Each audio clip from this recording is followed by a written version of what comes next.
Latest iOS 18 Apple অনেকগুলো নতুন feature add করছে। এর মধ্যে উল্লেখযোগ্য যেগুলো আমার ভালো লাগছে তার মধ্যে হচ্ছে এই হোম স্ক্রিন কাস্টমাইজেশন। সো আইকনগুলো আগের চেয়ে বড় করা যায় এবং অ্যাপের নাম হাইড করা যায় এবং চাইলে আইকনের মধ্যে ডার্ক থিম অন করা যায়। এছাড়া আরও কিছু এক্সট্রা ফিচার আছে আইকনের কালারাইজেশনের ক্ষেত্রে, বাট আমার কাছে এটা এখন অনেক বেশি ক্লিন লাগে অ্যাপের নাম হাইড করার পরে। It looks really different. আর আইকনগুলো এখন যে কোনো জায়গায় প্লেস করা যায়, অ্যান্ড্রয়েডের মতো যেখানে ইচ্ছা রাখা যায় না, বাট এটা আগের চেয়ে অনেক বড় ইমপ্রুভমেন্ট। সো আমরা চাইলে আইকনগুলো এখন নিচেও রাখতে পারি।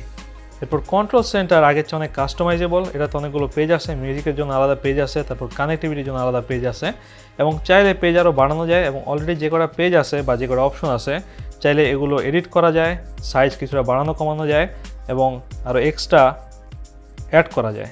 Look at this. এটা অ্যাকচুয়ালি আমার এখন অ্যান্ড্রয়েডের চেয়ে বেশি ভালো লাগে কাস্টমাইজেশনের ক্ষেত্রে। এরপর যে কোনো অ্যাপ এখন চাইলে ফেস আইডি দিয়ে লক করে রাখা যায়। এরপর ব্যাটারি চার্জিংয়ের ক্ষেত্রে একটা কাস্টমাইজেবল লিমিটেশন অ্যাড করা হয়েছে। আগে যেমন জাস্ট 80% পর্যন্ত একটা লিমিট দেওয়া যেত, সো এখন চাইলে 80 থেকে 100%-এর মধ্যে একটা লিমিট দেওয়া যায়। এরপর আইফোনের স্ক্রিন এখন ম্যাক থেকে মিরর করা যায়, যেটা অ্যাকচুয়ালি খুবই পাওয়ারফুল এবং অসাধারণ একটা ফিচার। সো যেসব অ্যাপ ম্যাকে নাই সেগুলো আমি এখন ডিরেক্টলি ম্যাক থেকে ইউজ করতে পারি আইফোনের মাধ্যমে, হুইচ ইজ রিয়েলি কুল।